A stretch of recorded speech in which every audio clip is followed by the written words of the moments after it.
Pay close attention to this scene from Alien 3 and see if you notice anything odd. If you haven't seen the movie, the characters, including Sigourney Weaver's Ripley, are trying to capture the alien Xenomorph that's been killing their group, one by one. And this is the moment where they succeed, by trapping the creature inside a storage vault. The only thing is, this isn't how it actually happened in the movie. At least, not in the version you saw in theaters. In that version, the characters don't actually capture the alien. Their plan completely fails, and the creature escapes. So, where did this scene come from? It's actually from a different version of Alien 3, called the assembly cut. And it isn't the only difference between the two cuts. For example, in the theatrical version, the alien is birthed from a dog, but in this version, it comes from a dead ox. And there's even one character who had a much bigger role in the assembly cut, but he was almost completely cut out of the version that made it to theaters. So, what's the deal with all these changes? Why were they made in the first place? Why is it called an assembly cut and not a director's cut? And could this alternate version actually be better than the Alien 3 that made it to theaters? Before we get to that, we have to explain why these changes were made. It should be obvious at this point, but fair warning that this video will spoil both versions of Alien 3. In short, the reason is, making Alien 3 was kind of a shit show.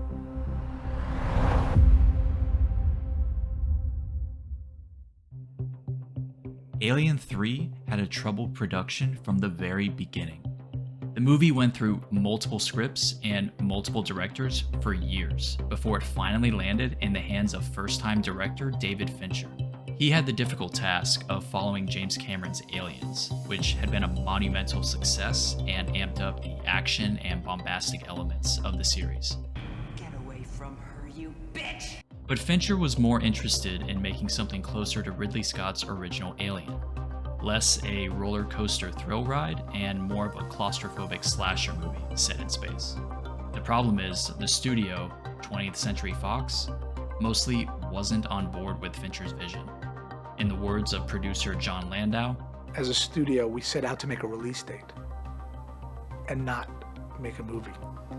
That essentially describes the whole production, which started shooting without a finished script. It went months over schedule and millions over budget. Even the release date got pushed back twice, first from the summer of 1991 to Christmas of that year, until it finally released on Memorial Day weekend of 1992. For the last time. Alien 3.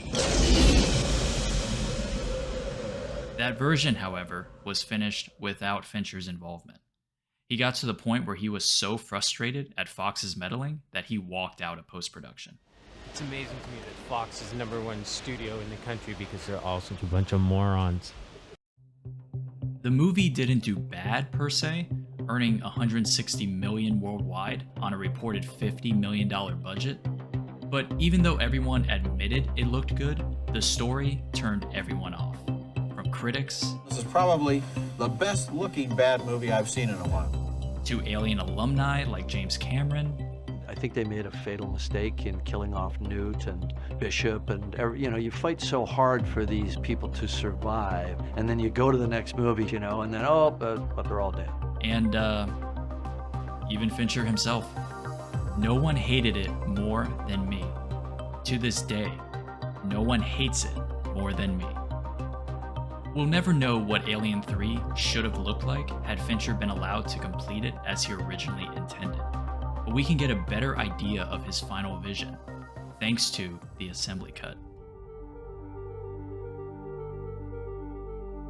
Like I said before, the assembly cut didn't come from Fincher. It actually came from this guy, Charles de Lauzirika. You may not have heard of him, but if you're even a casual movie fan, you've probably seen his work.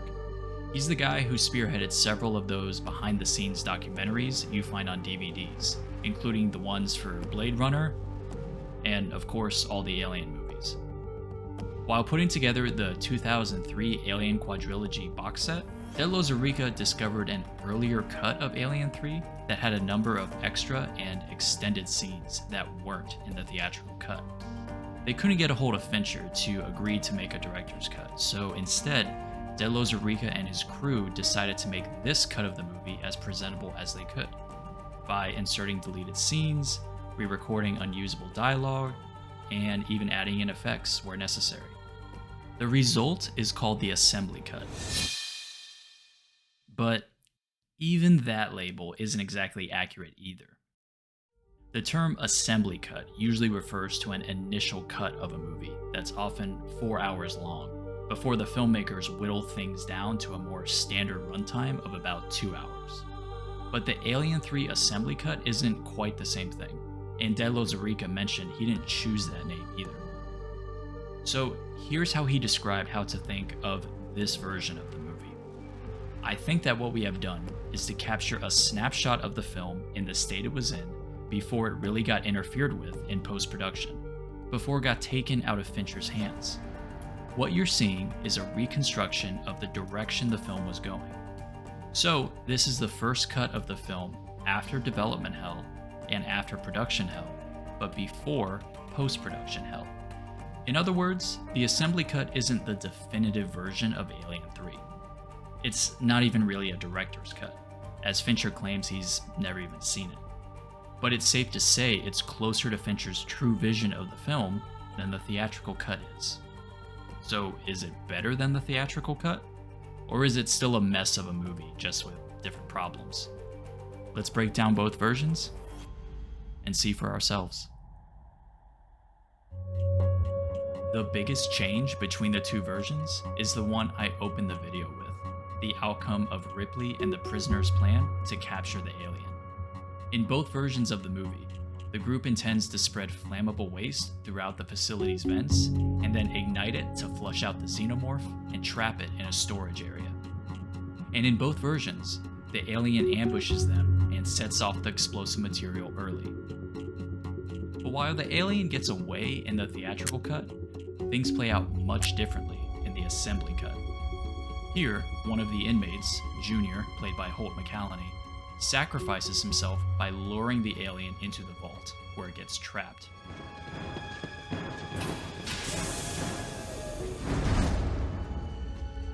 And in my opinion, the movie plays out better with this change. This not only gives Ripley and the prisoners a much-needed win at this point in the story, which has been basically non-stop terror and bleak nihilism for over an hour, it also nicely ties into the movie's theme of redemption by having Junior, the inmate who tried to rape Ripley earlier in the story, sacrifice himself for her and the group. But the assembly cut enriches this theme even more by what happens in the next handful of scenes that aren't found in the theatrical cut, especially the ones featuring Golic.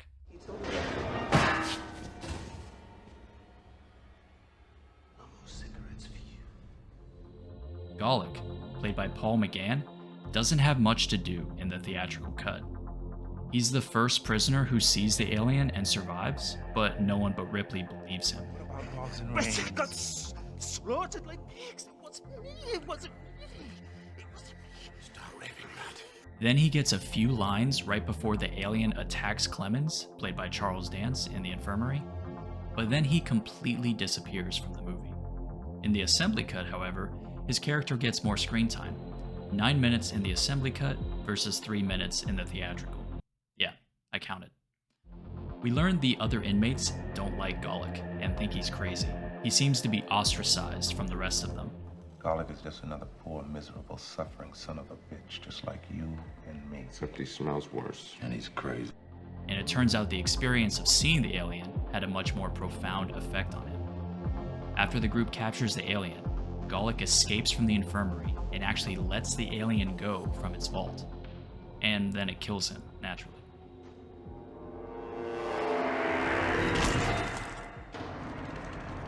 It's a much more interesting arc for the character.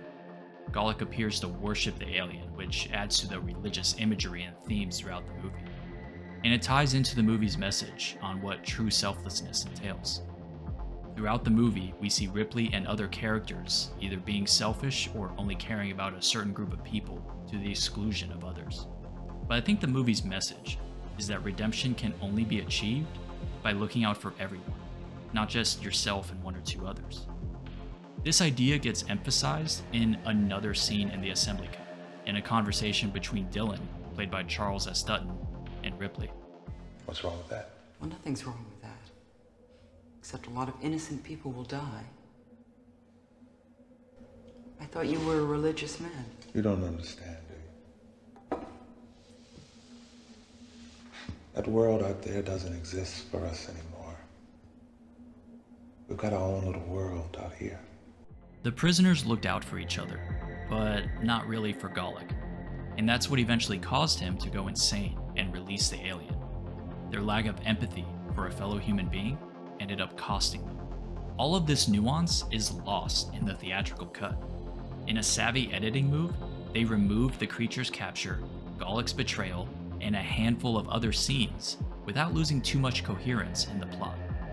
But the movie definitely lost some of its depth. Very direct. Making big cuts like that is part of the process of editing, but smaller edits can also have a big impact on the movie. Take this scene early on in the assembly cut. We match cut from this beautiful shot of some prisoners closing a door to Clemens opening a door. Superintendent Andrews, played by Brian Glover, greets him, offers him coffee, and all appears pleasant, before... Listen to me, you piece of You screw with me one more time, I'll cut you in half. But in the theatrical version, it's edited differently. I can't join you.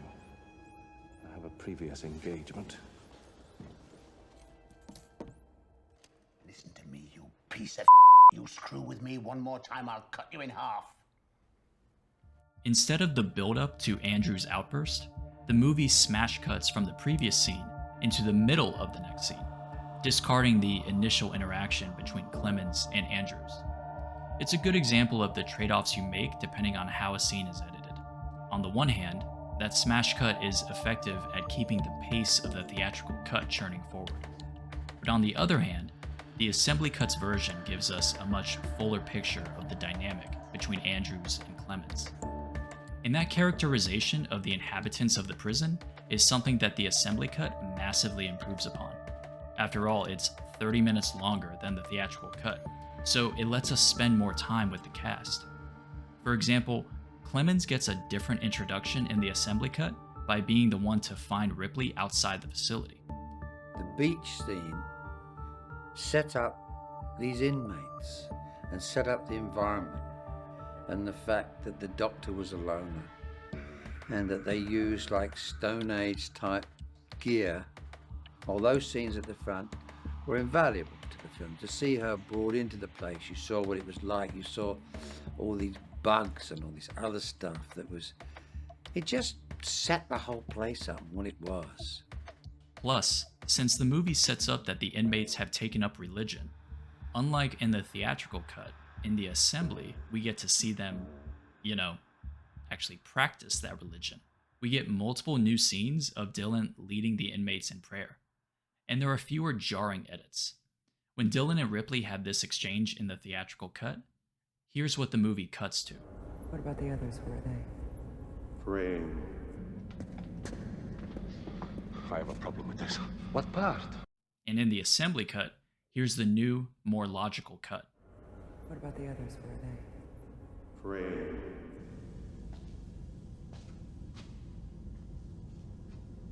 You believe in this heaven shit? This extended focus on the supporting characters also addresses one of the big criticisms of Alien 3, that the cast is mostly a bunch of bald, white English guys, so it's tough to differentiate them. That really becomes a problem in the third act, when we barely recognize any of these characters we're supposed to be rooting for. It's still a problem in the assembly cut, to be honest, but less so. For example, the inmate who almost ruins the plan to kill the alien is a character we've never seen before until now in the theatrical cut. But he actually gets a small moment earlier in the assembly cut when he stumbles upon Golic returning from seeing the alien. Now, I've mostly been pointing out how the assembly cut improves on the theatrical cut, but it's important to note that not all the changes are good. In fact, there's one big one that I think the theatrical cut handles better, and it has to do with the big man himself. So we all know that every Alien movie tries to come up with a new spin on the creature. In Alien 3, we get an alien that resembles more of a wolf or a cheetah rather than the mostly bipedal variations in the first two movies. That's because in this movie, the host the alien comes from is not a human, but an animal. In the theatrical cut, it comes from one of the inmates' dogs. But it wasn't always like this. In the assembly cut, the alien came from a dead ox? Now, that may sound off at first, but it does make sense. In the new opening scene of the assembly cut, we see oxen being used to pull Ripley's crashed EEV off the beach. And using an ox as the sacrificial animal for the alien has some nice parallels with how oxen were one of the animals ancient culture sacrificed to the gods. It's another thread in the religious symbols woven throughout the movie. But ultimately, I think the dog host is a smart change. It's tough to reconcile an agile alien coming from a slow creature like an ox. And plus, in the assembly cut, the ox the alien bursts out of is already dead. Ignoring whether that makes sense from a lore perspective, it's much more disturbing and upsetting to see it burst out of a live, suffering dog. That said, I do love this edit that matches the shot of the prisoner's upraised fists with the image of the alien's extended mouth, as if both humans and alien are in solidarity together. Amen.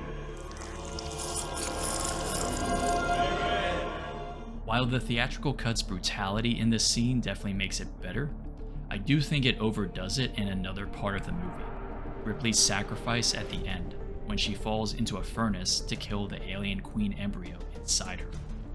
In the theatrical cut, the queen bursts out at the last minute, as if it's sensing its imminent death and making one last desperate attempt to survive.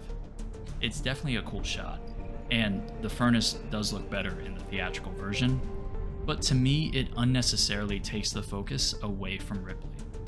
This moment isn't just about killing the queen, it's a farewell to a character who's finally accepted death and is ready to move on, at least until the sequel 5 years later. The theatrical cut puts more emphasis on the queen than on Ripley. The assembly cut removes the queen's escape attempt and restores the focus to where it should be, on Ripley's solemn sacrifice. I never felt it was necessary to show the creature. I said, whatever happens, she has to be in peace at the end. It has to be a sigh, rather than gritting teeth and sweat.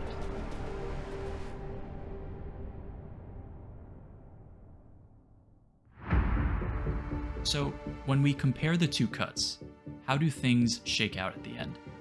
The theatrical cut does have a better introduction of the alien by using a dog as the host. And a number of its editing choices are kind of brilliant in how they remove extra scenes without making the story incomprehensible. But the movie really benefits from the added runtime in the assembly cut. The successful capture of the alien and Golic's later betrayal deepens the stakes and the themes of the movie. The supporting cast get more individuality, and the movie ends on a much more solemn note, without that exploitative shot of the queen's premature birth. All in all, the assembly cut, despite not being a perfect movie nor a perfect recreation of Fincher's original vision for Alien 3, is the superior of the two versions.